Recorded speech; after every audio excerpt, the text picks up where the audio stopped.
रहीम अस्सलाम वालेकुम दोस्तों, उम्मीद लरम तासु बरोग जोड़ और खुशहाल आवे और ژوند په مزوج په دوستانو مشهور سندرغاړي نازیه اقبال چې لندن کې په ژوند کولو 13 ریس गाड़ी په اکسیډنټ کې وفات شوې ده. دوستانو د واقعیت څنګه ده د باره کې ټول معلومات د ویډیو کې شریکام او کتا ټول معلوماتو باندې ځان خبرول غواړي مونږ ویډیو ځان تر اخره پورې وګورئ او چې کوم ولګري مونږ په چینل باندې نوی دي هغه د مونږ چینل مخه ځان سبسکرایب کی ټلې نشان دی وي تاکي مونږ راتلونکي معلوماتي ویډیو هغه ته په اسانۍ سره ملاوي شي. دوستانو د واقعیت د لندن د چې نازیه اقبال गाड़ी په اکسیډنټ کې مړه شوې ده. دوستانو دا خبر په سوشل میډیا باندې ډېرې تیزی سره خبر شوې ده. دوستانو اول پاکستان کې دغه خاوند ته د خاوند ته نېشنلټي دی بره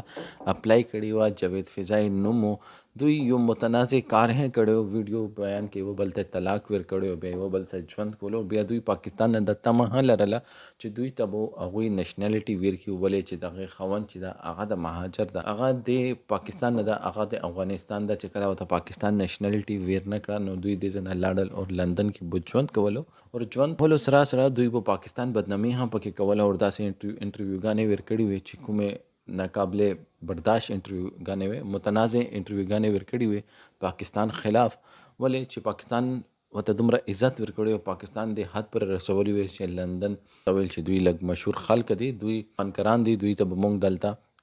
نېشنلټي ویر کې هغوی ته نېشنلټي ملا شوله هغې نه بعد دوستانو هغوی داسې الټا پلټا کارونه شروع کړو. خو دوستانو اصل خبره چې هغې پرون اکسیډنټ کړی دی که نه دی کړی سوشل میډیا باندې دا خبر گردش کوي. دوستانو اس دغې کې اس حقیقت نشته دا ټول دروغ دي دې کې اس حقیقت نشته. نازیه اقبال بالکل روغه جوړه ده د خلک څه ویوز دپاره داسې خبرې سوشل میډیا باندې خورې کړي چې هغه صرف اور صرف ایمان په ویوز باندې راوړی دی هغه نور څه چیز باندې ایمان نه دی راوړی. دوستانو خدا دپاره د رومرز چې دي د مخ کله پر تاسو یو چیز تصدیق ونه کې اول تصدیق پکار ده هغه نه بعد خبره کول پکار ده. دوستانو دې باره کې تاسو سره د کمنټ سیکشن کې خپل رائے اظهار ضرور وکړئ. والسلام.